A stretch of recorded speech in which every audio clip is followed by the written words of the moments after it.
Hello, everyone. Welcome to the Flexible Dieting Institute podcast. I am Dr. Kevin Brunacini here with Dr. Jill Klemczewski and Austin Kiergaard. And today we're going to take a step back from more of a nutrition physiology discussion, but talk about motivation versus discipline. So the great debate, John versus Paul, which beetle is better? White gravy versus brown gravy, which is more delicious? We're going to talk about motivation and discipline. I know that just came out of nowhere. The gravy part. It's white gravy all the way. There's no no gravy guy. Can't go wrong with mashed potatoes and gravy. I'm sorry. We got to stop here now then. All jokes aside, motivation and discipline. This is a common contentious discussion with clients because they want to assume it's all about motivation. While there is a time and place for motivation, long-term discipline is what's going to help the most, but that is rather tedious in helping clients to understand and develop, quote, quote, develop discipline enough so that they can have follow through, but long-term success and autonomy with maintaining their health goal. So that is today's topic on differentiating between those two and more or less how to apply it. So first question I'll throw it to you, Austin, is there such a thing to say which one is most important when we're talking about motivation versus discipline? Ooh, that's a great question.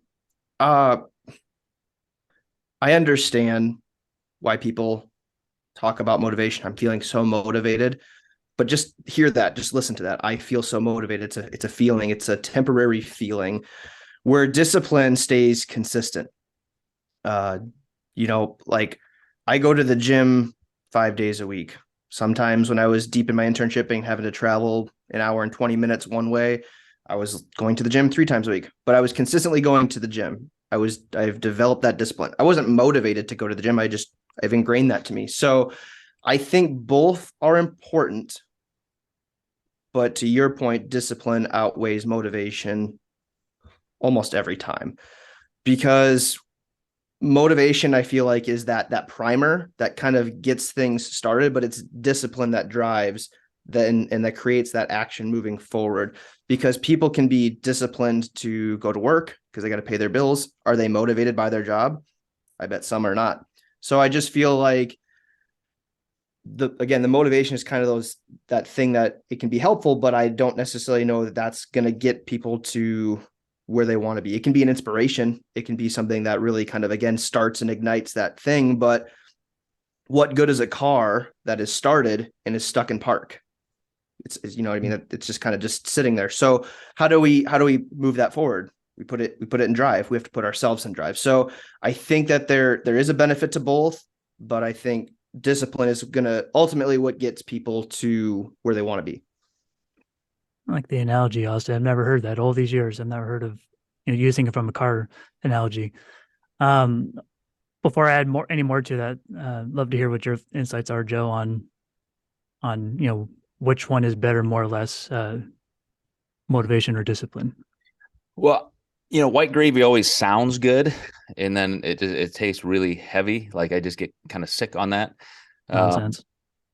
But I would say, the white gravy sustains you longer. There are more calories there. So that is the discipline in this scenario. Just like Paul McCartney undeniably was the workhorse of the Beatles. So he represents the discipline.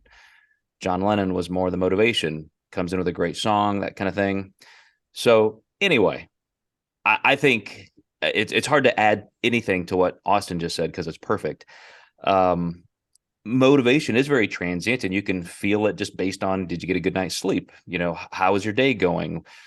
We know through, again, more Flexible Dieting Institute research review, episodes that we've done, that's very driven transiently by even dopamine and things, neurotransmitters. Discipline is the ability to say, I just need to do this because it gets me to my goal. And I love what Austin said about just, even if you don't feel like it, you still do that because it is now an ingrained part of you. And that goes back to all of the things we talked about in terms of goal acquisition being so tied to our intrinsic values, not how can I logically pro and con this, and let's put this, on a spreadsheet and see if it makes sense. If it's something that is burning so deeply inside of you because it's just who you are, it will happen. It is now a value. And we have to do that first with clients, with end users of this kind of information. I know you have the quote goal of getting to this weight or losing weight, but is it who you really want to become? Are you ready to be that person who does those things? That's discipline.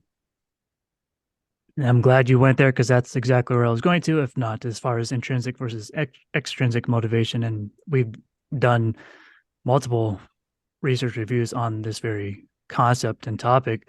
But from my experience of losing 121 pounds and keeping it off, I still get the same annoying question from my in-laws of like, when is this going to stop? When are you going to stop being quote unquote unhealthy? Or when you're going to stop being quote unquote healthy? It's like, this is just who I am. And I've asked that. I've had clients reflect on the question to them, because it's one thing to get through a process. It's another now to have to maintain those same behaviors to some degree in order to stay there. And most of the time, clients haven't thought of that. They just are so concerned about the pursuit, understandably, but they still need in the forefront of their mind understand that it's going to take similar skills and behavior modification to have to maintain that. And to that point, there are benefits of extrinsic motivation, as you've pointed out, Austin and Joe. But Austin, you mentioned that there can be extrinsic motivations that get people started. That's great, but it's fleeting. It's short term.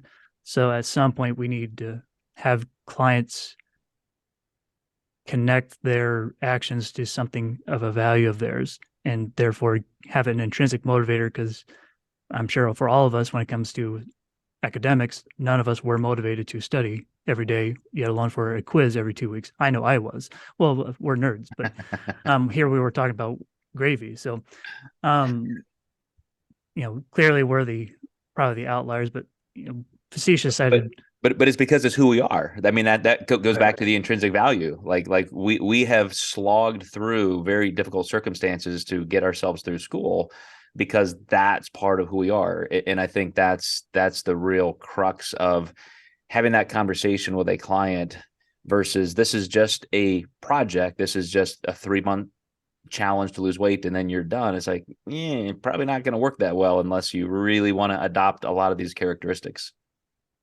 I think you both brought up sorry not to just jump in, but I think you both brought up something. You're both kind of echoing the same thing, and I love it. Joe had brought it up, like, you have to have that conversation with yourself. Like, are you willing to go the necessary routes to get there? If so, then that's going to have to be your action. It can't be, again, you can have those days where you're feeling motivated and it can push you a little harder, but what about the days you're not motivated? So we're talking about us going to school. I accepted the fact that there was going to be times where I would study and do everything right and maybe not do as well as I was hoping on an exam. Motivation can kill that. You could just be like, well, I don't feel motivated to do this anymore. What's the point? I did all of this work and, this was the result. But discipline allows you to plow through that and get to your end goal. So I feel like for a client's perspective, and you guys can chime in if you felt differently, but I feel like for both of you and myself, we accepted anything that was going to come our way, and we were prepared for the obstacles ahead. It didn't matter if it sent us to the knees or not. We were going to still study when we didn't want to study. We were still going to stay up later, get up early. If something didn't go our way, we were going to, deal with it, but not let it cripple us, so to speak. And we were going to just keep moving forward. So to both of your points, like, that is the discipline and that is the conversation that anyone needs to have, especially if it's something fitness wise or personal wise. Like, am I willing to get through these necessary steps? Even on an off day, if there's a day I just don't feel like doing it, am I still prepared to do something, even if it's a small thing to move me forward? So I love that both of you brought that up.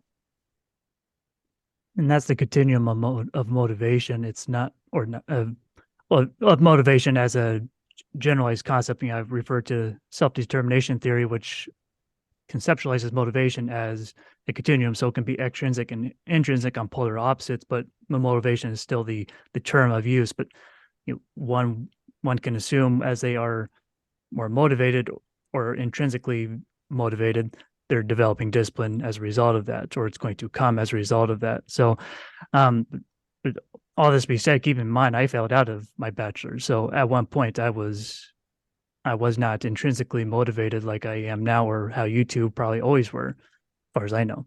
But I eventually had to have that conversation with myself of, I'm very pragmatic, or at least I had to be very, very quickly at that time when I did fail out, that what do I want to do? What's it going to take?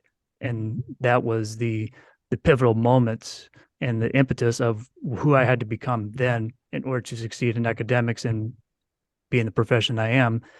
And it doesn't have to be, hopefully it's never that dramatic with clients when it comes to a health scare to motivate them. But a similar conversation still needs to occur at some points for true autonomy and true autonomy and maintenance to be achieved, is that clients need to understand what are they willing to give up to be who they want to be in the long run. Because dieting is not a means to an end. It's a way of life. Dieting in the sense of just generalized nutrition, but they need to understand this is lifelong. It's not going to stop. So the more they intrinsically connect their behaviors to values of theirs, the better they're going to follow through, despite how tired, how unmotivated they may be, valid as it may be, but they're likely to follow through because that is a value they will not compromise and sacrifice in the long run, or in the short term, I should say. But I think that will be a great way to end this episode. So I'm sure there's a lot more to the concept of motivation and discipline. So we'll definitely continue to tease these concepts out in time. But we thank you all for listening on today's episode of Flexible Dieting and Soup Podcast.